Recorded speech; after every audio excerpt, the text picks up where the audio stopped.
تمام انبیاء کو اللہ تعالیٰ نے یہ حقیقت بتائی تھی کہ اللہ کو محبوب پسندیدہ جمعہ کا دن ہے. جب موسیٰ علیہ السلام کا دور آیا تو اللہ کی وحی آئی اور موسیٰ علیہ السلام سے یہ کہا گیا کہ اپنی امت کو اختیار دو کہ ویک میں سے ایک دن عبادت کے لیے منتخب کرو، جو تم منتخب کرو گے وہ ہو جائے گا. موسیٰ علیہ السلام نے امت کو یہ اختیار دیا کہ اللہ کا یہ حکم آیا کہ 7 دن میں سے ایک دن عبادت کے لیے منتخب کرو. اور حضرت موسیٰ علیہ السلام نے اشارہ بھی دے دیا کہ دیکھو جمعہ اللہ کو پسند ہے، اسے منتخب کیجیے. مگر ان ناہنجاروں نے جمعہ کو نہیں دیا اور موسیٰ علیہ السلام سے کہا کہ نہیں، ہم تو جمعہ کو نہیں پسند کرتے، ہم تو سیٹرڈے منتخب کرتے. کیوں بھائی سیٹرڈے کیوں؟ انہوں نے کہا کہ اللہ تعالیٰ نے جو یہ دنیا پیدا کرنی شروع کی تھی تو سنڈے سے شروع کی تھی. بائبل میں یہی مضمون ہے کہ سنڈے سے پیدا ہونی شروع ہوئی اور سنڈے کو یہ پیدا ہوا اور منڈے کو یہ پیدا ہوا، ٹیوزڈے کو یہ پیدا ہوا اور آخر میں فرائیڈے کو آدم علیہ السلام پیدا ہوئے اور 6 دن کے اندر سارا عالم بن گیا اور 7ویں دن سیٹرڈے کو اللہ میاں نے ہولیڈے منایا. تو انہوں نے کہا کہ سیٹرڈے کو اللہ میاں نے ہولیڈے منایا تھا، ہم بھی اس دن ہولیڈے کریں گے. اور ان کم بختوں نے تو یہ لکھا ہے اپنی کتابوں میں کہ 6 دن کام کرتے کرتے اللہ میاں ریٹائرڈ تھک گئے تھے. تو تھک گئے تھے تو ریسٹ کیا تھا سیٹرڈے کو، ہولیڈے نہیں، ریسٹ کیا تھا. استغفر اللہ. یہ کہا تھا 6 دن کائنات پیدا کرتے کرتے اللہ نے تھک گئے تھے تو 6 دن آرام کیا تھا سیٹرڈے کو. اور اس کا جواب قرآن کریم میں سورہ قاف والقرآن المجید میں دیا ہے اللہ نے کہ ہم نے 6 دن میں آسمان و زمین پیدا کیا. وما مسنا من لغوب، ہمیں کوئی تھکن چھو کر کے بھی نہیں گئی. اللہ نے وما مسنا من لغوب انہی کے عقیدے کو رد کیا ہے. تو انہوں نے یہ کہا کہ اللہ میاں نے اس دن کام نہیں کیا تھا، ریسٹ کیا تھا، تھک گئے تھے، آرام کیا تھا. ہم بھی ہفتے میں 6 دن کام کریں گے، 7ویں دن ویکینڈ ہے. تو موسیٰ علیہ السلام نے اشارہ دیا مگر امت نے خواہش نہیں کی جمعہ کی. جو امت نے چاہا وہی دن ان پر مقرر کر دیا گیا. اور چونکہ اللہ کے پسندیدہ دن کو انہوں نے نہیں اختیار کیا تو احکام سخت بھیج دیے اللہ نے. عیسیٰ علیہ السلام کا زمانہ آیا، عیسیٰ علیہ السلام کی امت کو بھی یہی اختیار دیا گیا کہ ہفتے کے 7 دنوں میں سے ایک دن چوز کرو. اور عیسیٰ علیہ السلام کو معلوم تھا کہ اللہ کو کون سا دن پسند ہے. تو عیسیٰ علیہ السلام نے امت سے کہا کہ ایک دن پسند کرو اور اشارہ دیا کہ دیکھو اللہ کو جمعہ کا دن پسند ہے. مگر ان کی امت نے کہا نہیں، ہم تو جمعہ کا نہیں، ہم تو سنڈے کو ڈنڈے کھائیں گے. کیوں بھائی سنڈے کو ڈنڈے کیوں کھاؤ گے؟ کہا اس دن اللہ میاں نے کائنات کا ابتدا کی ہے، کائنات پیدا کرنا شروع کیا ہے. کیا کہتے سنگ بنیاد کو فاؤنڈیشن اسٹون. تو کہا یہ تو ہفتے کا دن فاؤنڈیشن اسٹون رکھا تھا اس دن کائنات کا. تو جس دن فاؤنڈیشن رکھا جاتا ہے، بنیاد رکھی جاتی ہے، وہ دن یادگار ہوتا ہے. لہذا سنڈے کو کائنات پیدا ہونی شروع ہوئی ہے، لہذا سنڈے کا دن ہم عبادت کے لیے منتخب کرتے ہیں. اللہ میں نے کہا کرو. ان پر بھی احکام سخت بھیج دیے. ہمارا نمبر آیا. ہمارا عجیب و غریب مسئلہ ہے، بڑا عجیب و غریب. سنو، حضور مکہ میں ہے، مکہ میں جمعہ قائم کرنے کی کوئی شکل نہیں ہے. کافروں میں گھرے ہوئے ہیں، باہر کھلے عام نماز نہیں پڑھ سکتے، حرم میں نماز نہیں پڑھ سکتے. دار ارقم میں چھپ کر کے جماعت کرتے تھے، وہاں کہاں جمعہ پڑھیں گے؟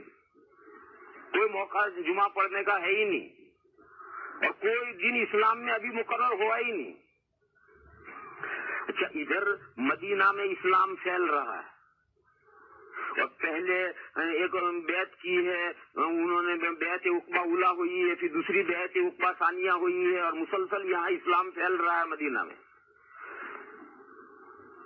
مدینہ میں ایک صحابی تھے، ان کا نام تھا اسعد ابن زرارہ. یہ بڑے صحابی تھے اور حضرت ابو بکر صدیق رضی اللہ تعالیٰ عنہ کے کیٹیگری کے تھے، ان کے درجے کے صحابی تھے. مگر ان کا انتقال بہت جلدی ہو گیا ہے. اس لیے تاریخ میں انہیں کوئی جانتا نہیں ہے. بہت پہلے انتقال. حضور مکہ سے ہجرت کر کے مدینہ آئے, اس سے پہلے ان کا انتقال ہو گیا. وہ بہت بڑے اسلامی تاریخ میں بہت بڑی شخصیت ہیں, حضرت اسعد بن زرارہ. مدینہ میں جو چپکے چپکے اسلام کا کام ہو رہا تھا وہ سب ان کی نگرانی میں ہو رہا تھا, اور گویا مدینے کے سب مسلمانوں کے لیڈر یہی بڑے تھے سب کے. انہوں نے ایک دن چند مسلمانوں سے بیٹھ کر مشورہ کیا کہ بھائی ہمارا کام مدینہ میں کتنا ہو گیا ہے, مدینہ میں کتنے مسلمان ہو گئے ہیں, اللہ جانے ہمارے پاس تو کوئی رشتے ہی نہیں, ہمیں تو کچھ پتہ ہی نہیں, تو ہمیں اپنے کام کا جائزہ لینا چاہیے. چنانچہ سب نے کہا ہاں بھائی بالکل کام کا جائزہ لینا چاہیے. تو انہوں نے کہا کہ بھائی ایک دن منتخب کرو, اس دن میں سب کو اکٹھا کریں. تو انہوں نے کہا کہ بھائی سنڈے کو, ان کا سنڈے کو نہیں کرتے, تو عیسائیوں کا دن ہے. کسی نے کہا سیٹرڈے, ان کا سیٹرڈے بھی نہیں کرتے تھے, یہودیوں کا دن. تو کسی نے کہا منڈے کو, ان کا منڈے نہیں جاتے, ہم پیچھے جائیں گے, ہم تو سابقون اولون آگے بڑھیں گے, ہم پیچھے نہیں جاتے, پیچھے رہنے والے لوگ نہیں ہیں. منڈے کو جائیں گے تو ان دو امتوں سے پیچھے رہے, ان کا ہم پیچھے نہیں رہتے, ہم تو پہلے رہنے والے ہیں, لہٰذا سیٹرڈے پہلے جو فرائیڈے ہے فرائیڈے طے کرو. اور فرائیڈے طے ہوا, اور یہ طے ہوا کہ پورے ہفتے میں جو جس مسلمان کو جانتا ہے اسے اطلاع کرے کہ جو اگلا فرائیڈے آ رہا ہے اس میں مدینہ سے باہر لگ کر کے ایک باغ تھا حضرت اسد بن زرارہ کا, اس باغ میں چپکے چپکے ہر مسلمان واقعی سے گائے دوپہر کو. اور انہوں نے دعوت کا انتظام کیا تھا کہ جو بھی مسلمان آئیں گے ان کو دعوت کریں. چنانچہ ہر مسلمان نے پورے ہفتے, میں ان کو جانتا ہوں تو میں نے انہیں بتا دیا, دوسرا اس کو جانتا اسے بتا دیا, پورے مدینہ میں چپکے چپکے گویا ایجنڈا گھوم گیا کہ اگلے جمعہ کو فلاں باغ میں دوپہر کو سب کو آنا ہے. چنانچہ سارے اکٹھا ہو گئے. جب سارے مسلمان اکٹھا ہوئے تو سب کی خوشی کی انتہا نہ رہی. لوگ یہ سمجھتے تھے, یہ حضرات یہ سمجھتے ہیں کہ 100-150 مسلمان ہیں, لیکن وہاں جو اکٹھا ہو گئے وہ 300 سے زائد تھے. تو یہ تو بالکل اندازے سے زیادہ ڈبل ہو گیا. ہمارا اندازہ 100-125 کا اندازہ تھا ان کا کہ پورے مدینہ میں مسلمانوں کی تعداد 100-125 ہے, اور یہ چپکے چپکے اطلاع کر کے آئے ہیں وہ 300 سے زیادہ ہیں. اگر واقعی سارے مسلمان کو معلوم ہو رہا سارے اکٹھا ہو جائیں تو 500-700 اکٹھا ہوتے. تو اس قدر خوش ہوئے, سارے مسلمان بھی خوش ہوئے, حضرت اسد بن زرارہ بھی خوش ہوئے, اور انہوں نے بکرے ذبح کر کے دعوتوں کا انتظام تو کر ہی رکھا تھا. اور خوشی میں حضرت اسد بن زرارہ نے ایک تقریر کی, اور اس میں انہوں نے اللہ کا شکر ادا کیا کہ اللہ تعالیٰ نے ہمیں کفر سے نکال کر اسلام میں داخل کیا, اور ہمیں اللہ تعالیٰ نے یہ احسان کیا, ورنہ ہم کہاں کفر میں اور بتوں کو پوچھتے تھے, یہ تھے وہ تھے. اور یہ کہا کہ دیکھو آج اتنا مبارک دن ہے, آؤ اللہ کے لیے شکر بجا لائیں اور 2 رکعت شکریہ کی پڑھیں. چنانچہ اس تقریر کے بعد سب کھڑے ہوئے اور حضرت اسد بن زرارہ امام بنے اور 2 رکعت شکریہ کی ادا ہوئی. ادھر نماز کا سلام پھرا اور ادھر مکہ میں وہی نازل ہوئی, یا ایھا الذین آمنوا اذا نودی للصلاۃ من یوم الجمعۃ فاسعوا الی ذکر اللہ. وہاں حضور کو اطلاع دی گئی کہ جمعہ آج سے اس امت کے لیے فرض ہے. یہاں ان کی صلاح ادھر جمعہ نہیں ہے تو شکرانے کی نماز پڑھی ہے, اور تقریر جو کی ہے وہ تو ویسے ہی تقریر کی ہے, سب بائی چانس ہو رہا ہے. تقریر انہوں نے کی اور 2 رکعت شکریہ کی نماز پڑھی, اور یہاں سلام پھرا, اور یہ ساری ڈیٹیل حضور کو مکہ میں بتا دی گئی, اور جمعہ کی فرضیت وہاں نازل ہو گئی. کیوں؟ تمام نبی تو چاہتے ہی تھے یہ دن, تمام انبیاء تو یہ دن چاہتے ہی تھے, حضور بھی چاہتے تھے, اور امت کی خواہش خود بخود آئی. دونوں چیزیں اکٹھا ہو گئی, جمعہ کی فرضیت آ گئی. مگر جب تک حضور مکہ میں رہے جمعہ قائم کرنے کی نوبت نہیں آئی. جمعہ قائم کرنے کی شکل ہی مکہ میں نہیں تھی, تو مکہ میں جمعہ قائم حضور نے نہیں فرمایا. پھر مکہ سے حضور ہجرت کر کے تشریف لائے قباء میں, اور قباء میں 14 دن حضور رہے. ان 14 دن میں ایک جمعہ تو یقیناً آیا ہے, ہو سکتا 2 جمعے آئے ہوں. اس قباء میں بھی حضور نے جمعہ نہیں قائم فرمایا. کیوں؟ وہ گاؤں تھا, گاؤں میں جمعہ جائز نہیں ہے. وہ گاؤں تھا اور گاؤں میں جمعہ جائز نہیں ہے، تو حضور 14 دن قباء میں رہے اور وہاں مسجد قباء خود حضور نے بنائی اور 14 دن حضور نے وہاں نماز پڑھائی، مگر جمعہ حضور نے نہیں قائم کیا۔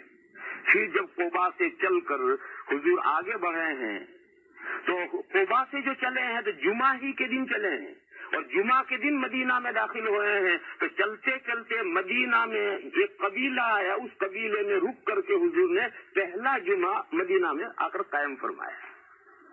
یہ جمعہ کی تاریخ ہے۔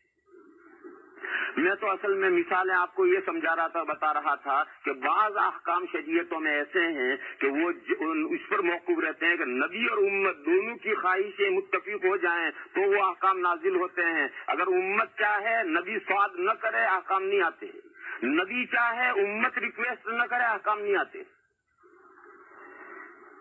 یا ایھا الذین آمنوا اذا نودی للصلاة من یوم الجمعة فاسعوا إلى ذکر اللہ وذروا البیع ذلکم خیر لکم إن کنتم تعلمون وإذا قضیت الصلاة